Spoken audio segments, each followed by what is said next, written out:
तो दोस्तों नमस्कार। स्वागत है आपके अपने YouTube चैनल में। और हम आज एक ऐसे विषय के बारे में चर्चा करने जा रहे हैं जो कि समाज में रह रहे हर व्यक्ति को, चाहे वो किसी भी धर्म का, किसी भी जाति का हो और किसी भी धर्म का हो, ये टॉपिक बहुत ज़रूरी है जो कि सुप्रीम कोर्ट की गाइडलाइन जारी कुछ हुई हैं। और आज हम बात कर रहे हैं एक ऐसे सेशन की जो बहुत ही रोचक होने वाला है, और आप मेरे साथ अंत तक जुड़े रहिए। हम आज बात करेंगे जिनकी शादी हो चुकी है उनके लिए भी ज़रूरी है, जिनकी नहीं हुई है उनके लिए तो बहुत ज़्यादा ज़रूरी, जो कि आज के विषय में हम चर्चा करने वाले हैं। आज हम बात करेंगे हिंदू मैरिज एक्ट की और उसकी विधिवत तरीके से जानने का प्रयास करेंगे कि इसके लिए कानून क्या है, धाराएं कौन सी हैं, और ये एक्ट आया कब था। और ये हमेशा परीक्षाओं में पूछा जाता है, बहुत ही इम्पोर्टेंट विषय होने वाला है आज का।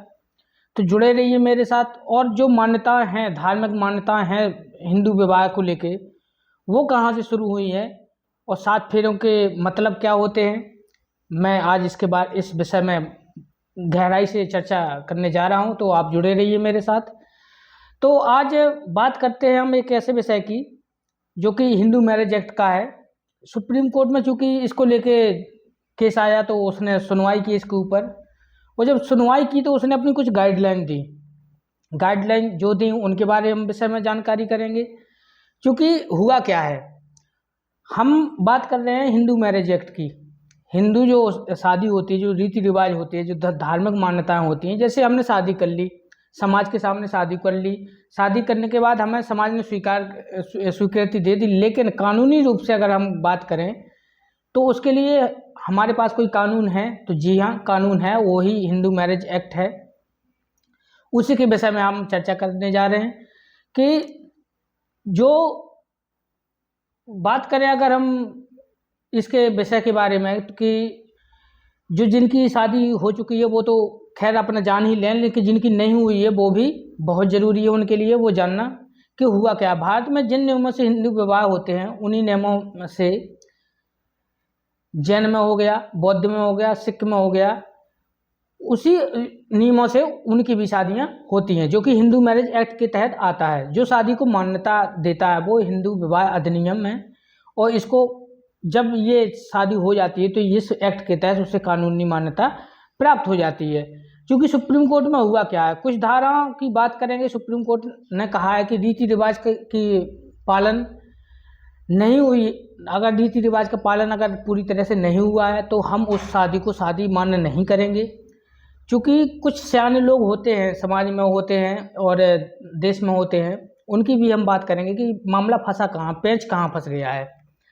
क्योंकि बात करेंगे कि जैसे हम गए, नाच गाना किया, पार्टी वार्टी किए, पूरी सब्जी खाए, पूरी पनीर खा के वो चले आए, यहाँ तक सीमित नहीं है शादी। शादी में सुप्रीम कोर्ट ने स्पष्ट कहा कि जब तक 7 फेरे नहीं हो जाएंगे वो शादी अवैध ही मानी जाएगी, वो वैध नहीं है, वो कानूनी रूप से उसको मान्यता नहीं दे सकती। ये विषय आया कहाँ से? क्योंकि होता क्या है, वो सियाने लोग होते हैं, जो मामला ऐसे फंसता है कि शादी तो हुई नहीं है, 7 फेरे लिए नहीं है, लेकिन सर्टिफिकेट बनवा लिए है कि हमने शादी कर ली है।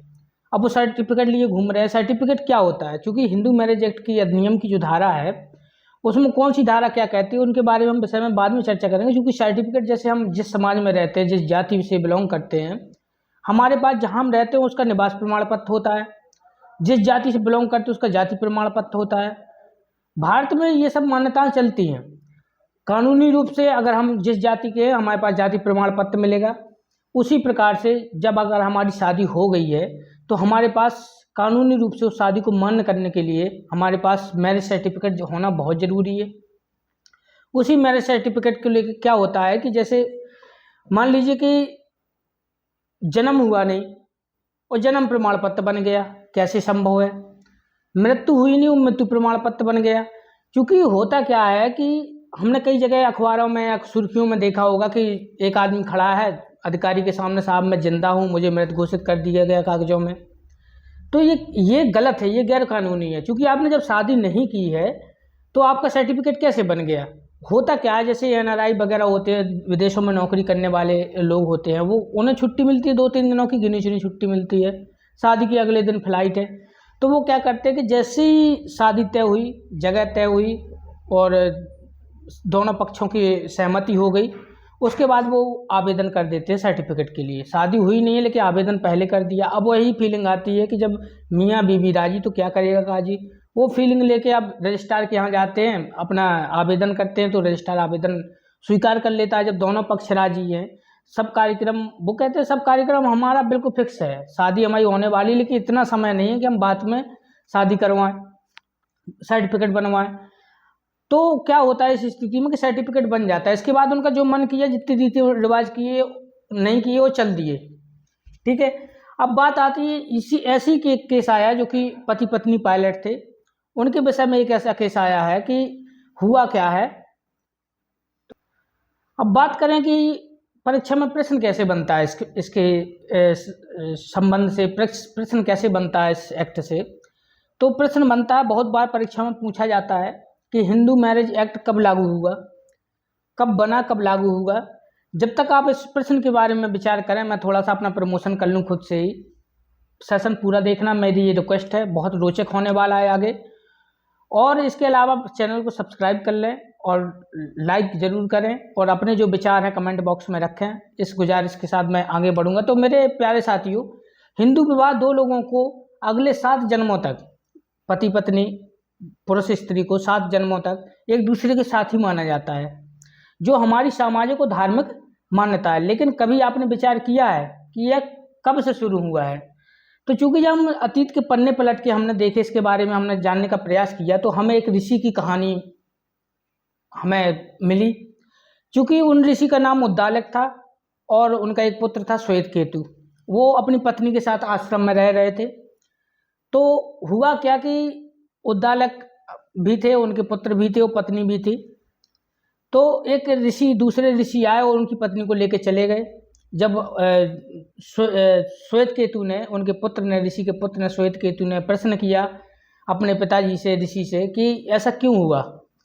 तो चूंकि हमने उस कहानी में ये पाया कि उस समय प्रवृत्ति ऐसी थी जैसे आज के हम पशुओं की प्रवृत्ति करते हैं, कि मतलब एक दूसरे के प्रति कोई कमिटमेंट नहीं था। जो मर्जी आया, जो पशु प्रवृत्ति होती है कि जिसके साथ मर्जी आए, जो जब आए वो संबंध अपना क्लियर कर लेते थे। तो वहाँ से ऋषि को गुस्सा आया तो उन्होंने कुछ नियम बनाए, विचार किया उसके ऊपर, और गुस्से के बाद विचार किया और कुछ नियम बनाए। तो जैसे पशुओं में कोई बंधन नहीं होता, उस प्रकार मनुष्य में भी कोई बंधन नहीं था उस समय। लेकिन वहाँ से जो नियम बने, उन नियमों को लेकर हम आज तक चले आ रहे हैं। उसी रीति रिवाज को हम ऋषि की कहानी के माध्यम से इसको अवतरित कर रहे हैं कि ये शुरू कब से हुआ है। इसके बाद हुआ क्या कि जो इसके बाद ऋषि ने कुछ नियम बनाए, जिसमें एक स्त्री पुरुष को बंधन में बांधने की बात कही गई। क्योंकि विवाह करेंगे तो दोनों एक दूसरे के प्रति कमिटमेंट रखेंगे और बंधन में बंधे रहेंगे। इसी क्रोनोलॉजी के आधार पर देश में 8 प्रकार के विवाह प्रचलित हुए। क्योंकि अपने समाज में 8 प्रकार के विवाह माने जाते हैं, जिनमें देव विवाह हो गया, ब्रह्म विवाह हो गया, आर्ष हो गया, प्रजापत हो गया, आसुर हो गया, गंधर्व हो गया, इसके अलावा राक्षस हो गया और पिशाच हो गया। ये 8 प्रकार के विवाह प्रचलित हुए। इनमें जो वर्तमान में अभी जो परंपरा प्रचलित है, जिनमें आजकल हम शादी करते हैं, इसको ब्रह्म विवाह की श्रेणी में रखा जाता है। ये ब्रह्म विवाह माना जाता है, जिसको समाज मान्यता देता है। अपने रिलेटिव, घर वाले और रिश्तेदार वगैरह रिलेशन वाले मान्यता देते हैं, उसको ब्रह्म विवाह की श्रेणी में रखा जाता है। तो जो आज के समय में जो विवाह प्रचलित है, गंधर्व विवाह जो कह सकते हैं कि जो भाग के शादी करते हैं या बगैर माता पिता की मर्जी से शादी करते हैं, उसको गंधर्व विवाह की श्रेणी में रखा जाता है। इसके अलावा जो हमारे समाज में व्यवस्था प्रचलित है, उसको ब्रह्म विवाह की श्रेणी में रखा जाता है। तो ये जानना बहुत जरूरी था कि तब से 8 प्रकार की विवाह की व्यवस्था अपने समाज में प्रचलित हुई। अब बात आती है कि चूंकि धार्मिक तो हमारा विवाह हो गया, धार्मिक और संस्कारिक हमारा रीति रिवाज से विवाह संपन्न हो गया, लेकिन कानूनी रूप से हमारा जो विवाह मान्य होगा वो हिंदू मैरिज एक्ट 1955, चूँकि मैंने प्रश्न किया था, तो वो 1955 में लागू होता है हिंदू मैरिज एक्ट। अगर इसके अलावा एक सिचुएशन और बनती है कि अगर हिंदू किसी और धर्म में शादी करता है, चाहे वो लड़का हो या अन्यथा लड़की हो, तो उसके लिए स्पेशल एक्ट 1955 बनाया गया।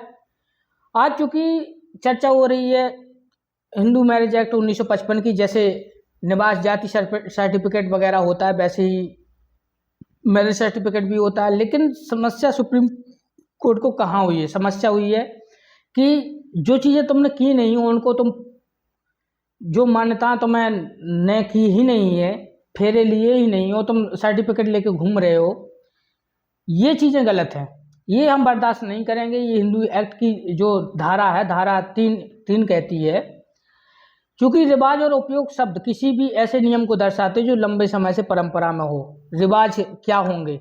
ये धारा में लिखा हुआ है, रिवाज वही माने जाएंगे जो लंबे समय से हमारी समाज की परंपरा में चले आ रहे हो, उनको हम रिवाज कहेंगे, वो मान्य होंगे। ये धारा 3 कहती है। धारा 5 क्या कहती है कि दोनों पक्षकार सहमत हैं और रीति रिवाज के बाद अगर सहमति मिलती है, दोनों पक्षकार लड़का वाली वर और वधू दोनों पक्षकार सहमत हैं, तो रीति रिवाज पूरे होने के बाद उनको विवाह की मान्यता मिल जाएगी। ये बात सही हो गई। धारा 7 में क्या है? धारा 7 में 7 फेरों का वर्णन है, क्योंकि 7 फेरे जो होते हैं, जिसमें सुप्रीम कोर्ट ने कहा कि बगैर 7 फेरों के हम मान्यता नहीं देंगे, शादी मानी ही नहीं जाएगी। उसमें जो हिंदू मैरिज एक्ट की धारा 7 में इस चीज़ का वर्णन किया गया है कि आप क्या करेंगे। धारा 7 के जो 7 फेरों का वर्णन है वो धारा 7 में धारा 7 का क्लॉज 2 कहता है कि दूल्हा दुल्हन का अग्नि के समक्ष 7 फेरे लेने होंगे, ये अनिवार्य है। 7वां फेरे लेने के बाद ही विवाह पूर्ण और बाध्यकारी हो जाता है। ये हमारे कानून की धारा कहती है, जो हिंदू मैरिज एक्ट है उसमें कहा गया है कि 7 फेरे लेने होंगे, और जो 7वां फेरा लास्ट वाला फेरा होगा उसके बाद विवाह संपूर्ण माना जाएगा, पूर्ण माना जाएगा और कानूनी रूप से मान्यता प्राप्त हो जाएगा। क्योंकि सुप्रीम कोर्ट ने कहा कि हिंदू विवाह कोई नाचने गाने और गिफ्ट तक सीमित नहीं है, ये धार्मिक उत्सव है और ये संस्कार हैं, हमारी जो संस्कृति है इसके संस्कार हैं, ये कोई केवल नाचने गाने खाने पीने तक सीमित नहीं है। और उसने कहा कि एक दूसरे के दबाव में दहेज के लेन देन से बचें, ये बहुत ज़रूरी है। इसके अलावा लड़का लड़की एक दूसरे को अच्छे से जान लें, शादी से पहले लड़का लड़की एक दूसरे को अच्छे से जान लें, क्योंकि ऐसा ये विवाह है जो एक ऐसा गंभीर इवेंट है जो एक स्त्री और पुरुष के संबंधों को मान्यता देता है। बिल्कुल बात सही है, बहुत अच्छी बात कही सुप्रीम कोर्ट ने, मैं उसकी बात से पूर्णतः सहमत हूँ, जिसमें एक परिवार बनता है। सुप्रीम कोर्ट कहता है कि एक ऐसा इवेंट है जिसमें स्त्री पुरुष के संबंधों को मान्यता मिलती है, जिससे परिवार बनता है, और परिवार समाज और देश की मूलभूत इकाई होती है।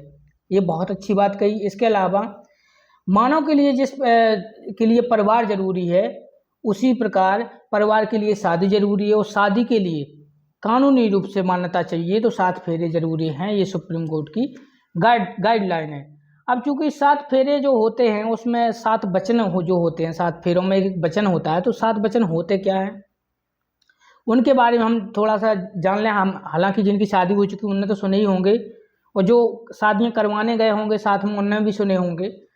तो हमारा हिंदू मैरिज एक्ट कहता है कि धन का संरक्षण साथ में करेंगे, नंबर 1 पे 7 फेरे का पहला वचन।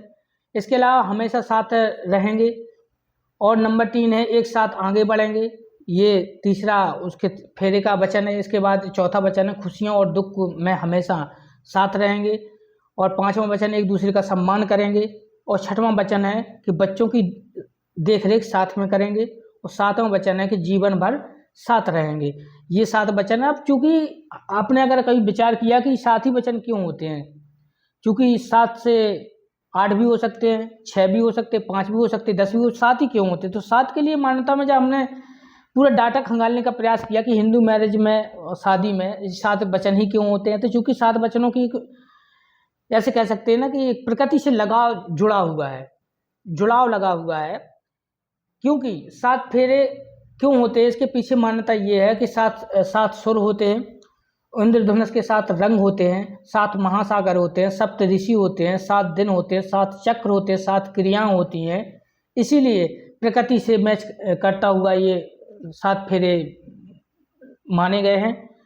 इसलिए ये प्रकृति से मैच करता हुआ दिखाई देता है, इसलिए 7 फेरों की मान्यता हमारे हिंदू रीति रिवाज में है। चूँकि हिंदू मैरिज एक्ट में आप सिख, बौद्ध और जो ईसाई धर्म है उसको भी शामिल कर लेते हैं।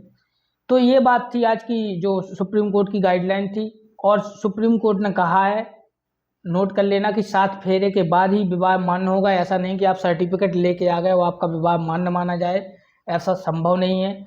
इसके अलावा उसने एक पॉइंट और कहा है कि दूसरा विवाह तब तक मान्य नहीं है जब तक कि पहले विवाह का विच्छेदन नहीं हो जाता है। ये बहुत ही जानने योग्य बात है, क्योंकि एक विवाह होता है उसके बाद कई लोगों के रिश्ते खराब हो जाते हैं तो वो अपना दूसरा विवाह कर लेते हैं, लेकिन कानूनी रूप से ये मान्य नहीं है और ये गैर कानूनी है। जब तक उनका विवाह विच्छेदन नहीं हो जाता है तब तक वो दूसरा विवाह नहीं कर सकते हैं, और वो मान्य भी नहीं होगा। जब विवाह विच्छेदन हो जाएगा इसके बाद दूसरा विवाह उसका मान्य हो जाएगा। इसके अलावा एक और है कि लड़की की उम्र 18 साल और लड़के की उम्र 21 साल होनी चाहिए। ये गाइडलाइन सुप्रीम कोर्ट ने दी है, और सुप्रीम कोर्ट ने जो कहा उसके बारे में चर्चा कर ली। मैं एक बार फिर से रिक्वेस्ट करूंगा कि हिंदू मैरिज एक्ट का प्रश्न बार बार परीक्षाओं में पूछा जाता है, अगर आपको आंसर राइटिंग करनी है तो भी ये बहुत ज़रूरी टॉपिक है जो कि चर्चा में आया है। और वनडे एग्जाम्स के हिसाब से भी देख लो तो हिंदू मैरिज एक्ट हमेशा परीक्षाओं में पूछा जाता रहा है किसी न किसी माध्यम से। तो इसी के साथ मैं फिर से गुजारिश करूंगा कि सेशन को शेयर करें और चैनल को सब्सक्राइब कर लें मेरे साथ जुड़े रहने के लिए। धन्यवाद। जय हिंद।